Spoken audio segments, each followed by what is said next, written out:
आज की कड़ी में हम गांधीवादी स्वाधीनता सेनानी गंगाधर राव बालकृष्ण देशपांडे का स्मरण कर रहे हैं। उनका निधन 30 जुलाई 1960 को हुआ था। गंगाधर राव ने कर्नाटक और महाराष्ट्र के लोगों के दिलों में देशभक्ति की भावना को प्रोत्साहित करने में महत्वपूर्ण भूमिका निभाई। गंगाधर राव का जन्म 31 मार्च 1871 को कर्नाटक के बेलगांव में हुआ था। वे आरंभ में सामाजिक सुधार में अधिक रुचि रखते थे। बाद में स्वतंत्रता आंदोलन की तरफ वे तब प्रेरित हुए जब उनकी मुलाकात लोकमान्य बाल गंगाधर तिलक से हुई। गंगाधर राव ने स्वराज के लिए संघर्ष में कर्नाटक के युवा वर्ग का नेतृत्व किया, जिसके बाद वे कर्नाटक के शेर के नाम से प्रसिद्ध हुए। जब गांधी जी ने दांडी में नमक सत्याग्रह आंदोलन शुरू किया तो देशपांडे ने भी नमक बेचकर कानून का उल्लंघन किया। देशपांडे को गिरफ्तार कर लिया गया। उन्हें कर्नाटक के खादी भगीरथ भी कहा जाता है, क्योंकि वो खादी आंदोलन के बारे में जागरूकता फैलाने के लिए गांव-गांव गए। गंगाधर राव के नेतृत्व के कारण बेलगांव के निवासियों ने 1942 में भारत छोड़ो आंदोलन में बड़े उत्साह से भाग लिया। 30 जुलाई 1960 को गंगाधर राव बालकृष्ण देशपांडे का निधन हो गया।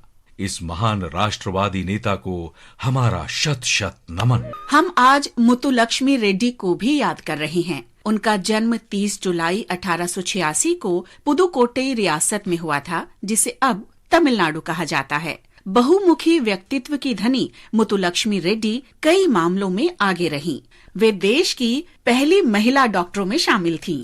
वो मद्रास विधान परिषद की पहली महिला सदस्य भी थीं और उसकी उपाध्यक्ष निर्वाचित होने वाली पहली महिला भी वही थीं। विमेन्स इंडिया एसोसिएशन की प्रथम अध्यक्ष और मद्रास निगम की महापौर निर्वाचित होने वाली प्रथम महिला। इन उपलब्धियों से भी ऊपर वो बाल विवाह और देवदासी प्रथा के विरोध में अभियानों सहित सामाजिक मुद्दों के संबंध में कार्यकर्ता के रूप में अधिक चर्चित हैं। मुत्तुलक्ष्मी के पिता एस नारायण स्वामी अय्यर महाराजा कॉलेज के प्राचार्य थे। वे मुत्तुलक्ष्मी की मां देवदासी चंद्रामल के साथ विवाह के कारण अपने परिवार से बहिष्कृत थे।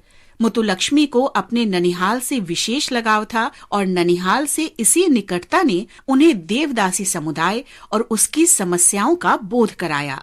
नारायण स्वामी अय्यर ने परंपरा तोड़ी और मुत्तुलक्ष्मी को विद्यालय भेजा।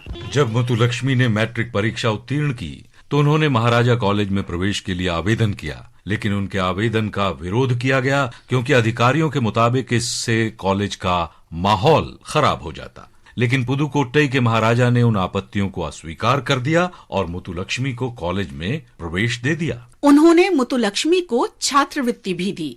कॉलेज के दिनों में मुत्तुलक्ष्मी की मुलाकात सरोजनी नायडू से हुई और वे महिलाओं की सभाओं में जाने लगीं। महात्मा गांधी और एनी बेसेंट ने मुत्तुलक्ष्मी के जीवन को बहुत प्रभावित किया।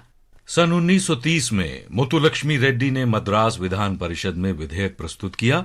उसे बाद में देवदासी उन्मूलन अधिनियम के नाम से जाना गया। उस विधेयक को कानून बनने में 15 से अधिक वर्ष लग गए। मुत्तुलक्ष्मी रेड्डी जीवन भर महिलाओं के सशक्तिकरण के लिए काम करती रहीं।